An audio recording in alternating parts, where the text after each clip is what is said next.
Emprendedores y Freelancers, episodio número 37. Bienvenidos al podcast Emprendedores y Freelancers, programa dedicado a freelancers, emprendedores e implementadores, donde hablaremos de experiencias, consejos, tips, herramientas, casos de estudio, software, productividad y novedades de Internet. Mi nombre es Aníbal Ardid, soy consultor y desarrollador web desde hace más de 18 años, especializado en startups y nuevos emprendimientos. En el episodio de hoy les voy a contar acerca de cómo estoy creando una plataforma online. ¡Comenzamos! Bueno, como les decía en la introducción, hoy les voy a hablar sobre cómo estoy creando una plataforma online. Esta plataforma es demoswp.com. Vamos a comenzar contándoles cómo nació esta idea. Esta idea nació en un principio por una necesidad. Yo utilizaba, como varias y muchas personas más, una plataforma llamada Pilvia que trataba de, o era un lugar, digamos, es un lugar mejor dicho, donde uno se registra y podía crear diferentes sitios de WordPress con un par de clics.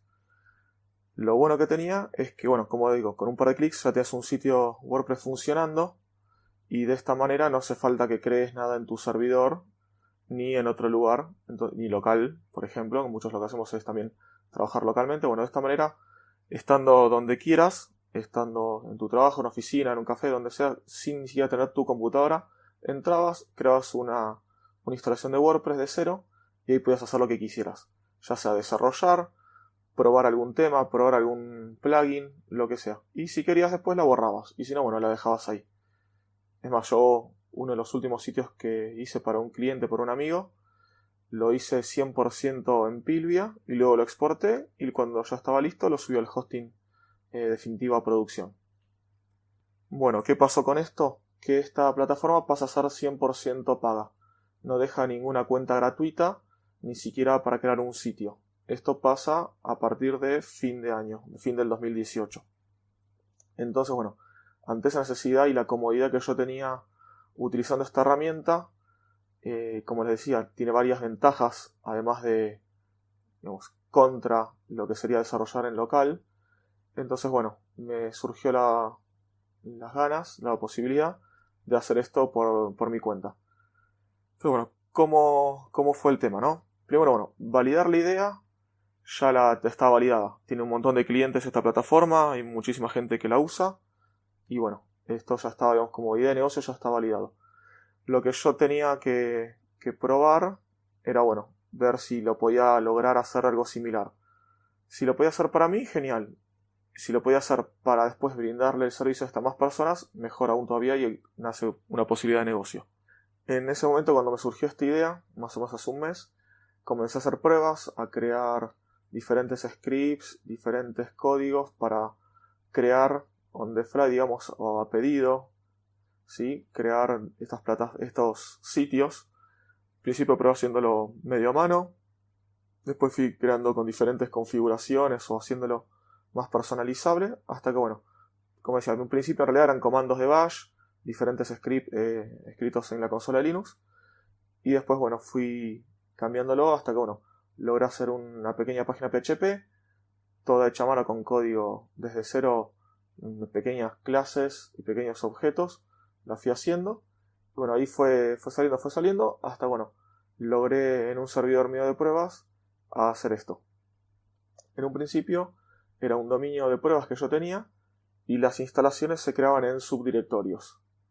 Pero esto no era algo que me gustara del todo, hasta que, bueno, entonces me decidí, compré un dominio nuevo, este es demoswp, compré por 3 años más o menos, que estaba de oferta en GoDaddy, en donde conseguí mejor precio.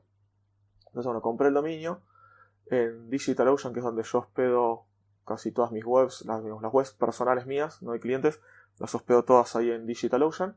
Me creé un servidor nuevo, un droplet nuevo, y ahí, bueno, di de alta el dominio y empecé a hacer las pruebas. Acá sí ya empecé a probar con subdominios, empecé a probar crear los sitios con Let's Encrypt, con SSL, y certificado de seguridad HTTPS. Y bueno, empecé a probar todo y empezó a funcionar. Hice un pequeño panel de control, hice la opción para darse de alta como cliente, digamos, registrarse, loguearse, tener un pequeño panel de control donde crear cada sitio. Bueno, hasta que esto estuvo funcional, lo fui haciendo pruebas y bueno, finalmente cuando esto ya estaba funcional, mi idea era esto, compartirlo con alguien. Compartirlo con alguien en realidad más que nada para que sea mi socio, mi parte de marketing, la parte que a mí me falta o que yo no estoy tan fuerte, ¿sí? Tampoco yo puedo dedicarme a todo. Entonces, bueno, como esto apunta a ser un proyecto bastante grande, me contacté con Joan Boluda, que es el crack de España de marketing, de creación de startups, negocios, emprendimiento. Bueno, me contacté con él. Yo ya con él en realidad ya estaba en contacto por otras cuestiones. Hicimos un plugin de WordPress llamado, bueno, Idea Factory, que lo estamos terminando. Estuve en contacto también con otros proyectos que, bueno, después finalmente no continuaron. Y bueno, le propuse entonces mostrarle este proyecto. Ya le mostré algo funcional, como les decía. Le gustó bastante, le gustó mucho, digamos, el proyecto, le vio futuro. Y bueno, ahí nos asociamos y bueno, empezamos a hacerlo en conjunto esto. Como decía, ya en conjunto, él empezó a pasarme sus mejoras, sus opiniones. Entre los dos estamos armando un backlog cada vez más grande, con diferentes features, diferentes funcionalidades que le vamos a ir agregando, o cosas que iremos cambiando después.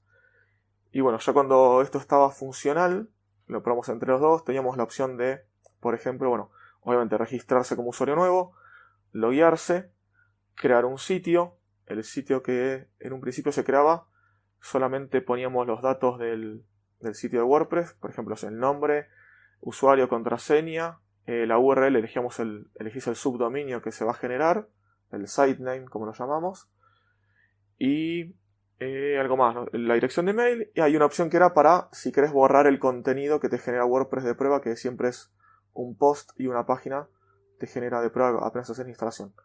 Eso era en un principio. Ponías crear el sitio, bueno, tardaba un ratito, se hacía el proceso de creación del sitio, que en realidad lo que hace eso, el código, digamos, lo que hace es crear una carpeta, un directorio en el servidor, donde descarga WordPress, que en realidad si ya está descargado lo tiene en un caché y no lo vuelve a descargar, lo descomprime, bueno, lo instala, hace toda la instalación, antes de eso crea la base de datos, crea un usuario de la base de datos, crea un usuario de SFTP, porque damos acceso por SFTP a los usuarios que tienen cada cuenta para cada sitio.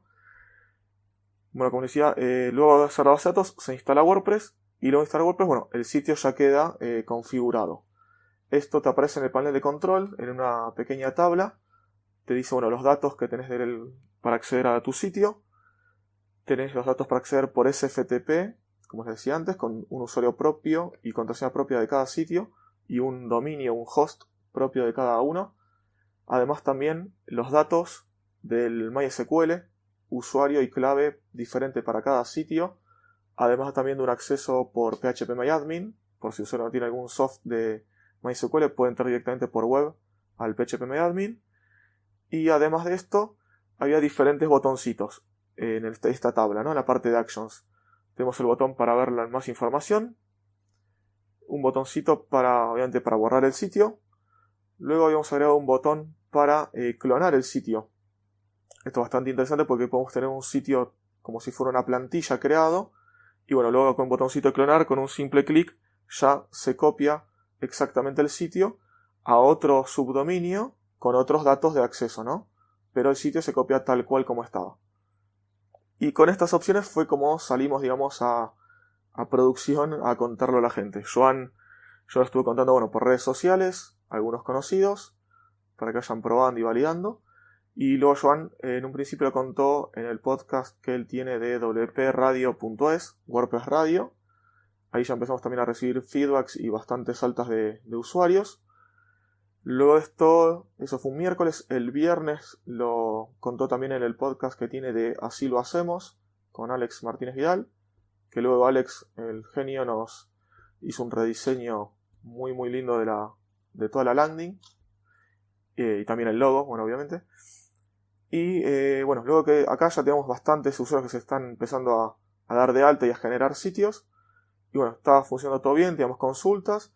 Y también a raíz de feedback de la gente incluimos un nuevo botoncito en este lapso que era para pausar un sitio. Si por ejemplo tenemos un sitio que estamos generando y bueno, por algo en un momento queremos pausarlo y que no esté visible para el público, en realidad para nadie, hay un botoncito de pausa y también después de play para poder, bueno, pausarlo como les decía. Acá ya en un momento tuve que ampliar el servidor. En un principio era un servidor de nada más que $10, tenía una CPU virtual y si no me equivoco en ese momento tenía 1 GB de RAM o... Sí, me parece que 1 GB de RAM.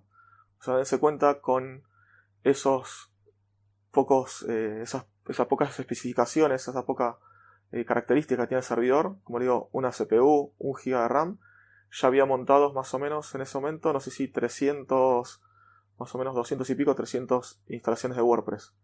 Y todas funcionando y varias personas que la probaban al mismo tiempo y demás. Y solamente costaba $10. Más, bueno, lo que se paga después por backup, que se paga aparte. Así que con eso para que tenga una idea. Ahí cuando yo empecé a crecer y ya el consumo empezó a estar medio borderline, estaba bastante a tope todo el tiempo. Bueno, ahí un día a la noche lo apagué un segundito, fueron 2 minutos. Lo escalé, lo subí un poco a 2 CPU, si no me equivoco, y ahí 2 o 4 GB de RAM. Y también se amplió el disco, porque el disco ya también empezaba a tener estar más ocupado, ¿no? Bueno, siguió registrándose gente, siguieron dándose de alta. Yo hice algunos cambios de seguridad, porque en un principio todo se generaba con el mismo usuario de Apache. Generaba todo, luego eso lo hice generándolo aparte con un cron y diferentes scripts y programas que se corren separado por seguridad. Luego a partir de esto, bueno, hubo un problemita de seguridad que ya les voy a contar en unos minutitos. Y bueno, acá siguió creciendo. Luego Joan también lo contó en su podcast que hace diario de marketing online. Ahí obviamente que este es el podcast que tiene muchísimos seguidores y mucha más gente que lo está siguiendo y que, digamos, que tiene mucho más fieles oyentes, por así decirlo.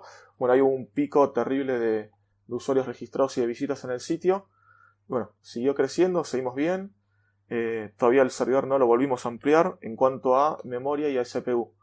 Pero en cuanto a disco, sí. El disco ya se estaba quedando corto. En ese momento no teníamos límite de espacio por usuarios. Ahí por el momento lo limitamos a 1 GB de espacio en disco por sitio, no por usuario, sino por sitio. Entonces, bueno, ahí tomamos la decisión de limitarlo a 1 GB por sitio en un principio. Después veremos si hay o no cuentas pagas. Eso lo cuento también un poquito más adelante. Y bueno, la manera de ampliar acá el servidor no era viable cada vez que teníamos que ampliarlo, tener que estar apagando el servidor y prenderlo un par de minutos para hacer un upgrade del servidor. Entonces la otra opción era agregar volúmenes, se llaman en DigitalOcean, que son como agregar discos que se montan en el sistema. De esa manera esos discos sí se pueden agregar o ampliar en caliente. O sea, yo ahora quiero ampliarlo, toco un par de botoncitos y esto se amplía sin ningún problema, sin demora, sin tener que apagar el servidor y puede escalar cuanto queramos. Entonces ahí, bueno, tuve que cambiar el script y toda la programación porque no estaba preparada para el cambio de disco. Ahí lo hice y bueno, se empezaron a registrar nuevos usuarios en ese disco y unos cuantos también los cambié yo, los sitios que eran más pesados los cambié al nuevo disco. De esa manera, bueno, liberé un poco el espacio del servidor principal. Aparte, igual también ya dentro de poquito lo voy a ampliar. Y bueno, el otro disco empezó a funcionar bien. Ahora, bueno, vuelvo al tema que había comentado sobre la seguridad. En un principio, os decía, el script, lo que generaba los sitios, hacía todo, era el usuario principal de Apache, que lo que hacía, bueno, era el mismo momento que uno ponía a crear el sitio, ahí mismo se ejecutaba unos comandos, se llamaban unas funciones, y eso iba creando el sitio. El problema que ese usuario tenía acceso a varias funciones del sistema que no debería tener. Entonces, bueno, ahí tuve que cambiar, hacer un script separado con otro usuario, obviamente un usuario que tenga permisos. Al usuario Apache se le quitaron esos permisos y el proceso, bueno, se hace mediante cron, un cron que corre cada 10-15 segundos. Entonces el usuario en realidad no se da cuenta que eso está corriendo por detrás. Uno crea el sitio y el sitio dice, bueno, acá guardes, hay como un cambio de estado en la base de datos donde tengo todos los sitios, que bueno, obviamente un estado es el que está como en espera de ser creado. Cuando se está creando cambia también de vuelta el estado para que no se vuelva a crear dos veces mientras está creando el sitio. Y bueno, luego cuando ya está ready, ya está listo, ahí tiene un estado final. Entonces bueno, esto ya se creaba, como les digo, por seguridad en otro proceso. Pero esto nos dimos cuenta unos días después que por este problemita y por esta inseguridad que estaba planteada en el código, varios sitios habían sido creados o habían sido afectados por malware.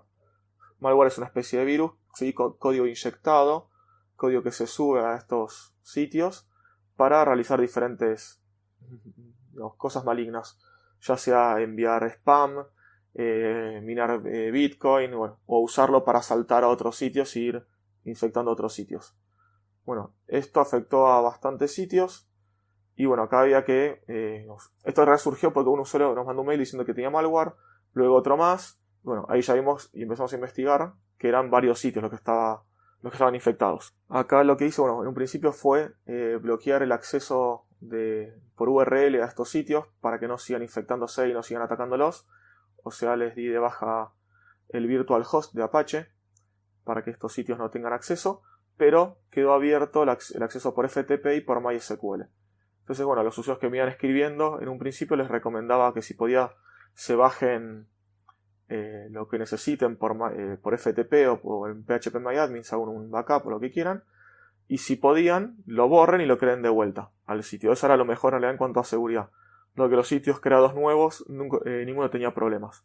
Eran solamente los sitios que están generados antes de que yo hiciera ese cambio de seguridad. Mientras tanto, yo iba averiguando, iba viendo a ver cómo limpiar el malware cuál era la mejor manera para hacer a todos los sitios masivos. Pero bueno, demoré más o menos 2 días hasta que lo hice. Igualmente fue todo manual, mediante scripts. Los hice yo porque no encontré ninguna herramienta que lo haga.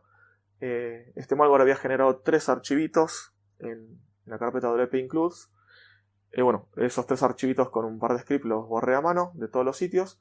Y también lo que había hecho era infectar el archivo functions.php de todos los temas que tenía instalado cada sitio. Entonces acá era bastante complicado, no podía pisar los temas, porque muchos eran temas premium o temas que no estaban en el repositorio, ya sea Genesis o de Así Themes o de cualquier otro sitio que te descarga de temas. Entonces no era que hicieran todos los temas básicos de WordPress, sí, con algunos empecé haciendo eso, no sé, el 2012, 2016, 17, etc. Les pisaba el functions.php y listo. Pero bueno, eso no era tampoco algo viable y no era seguro.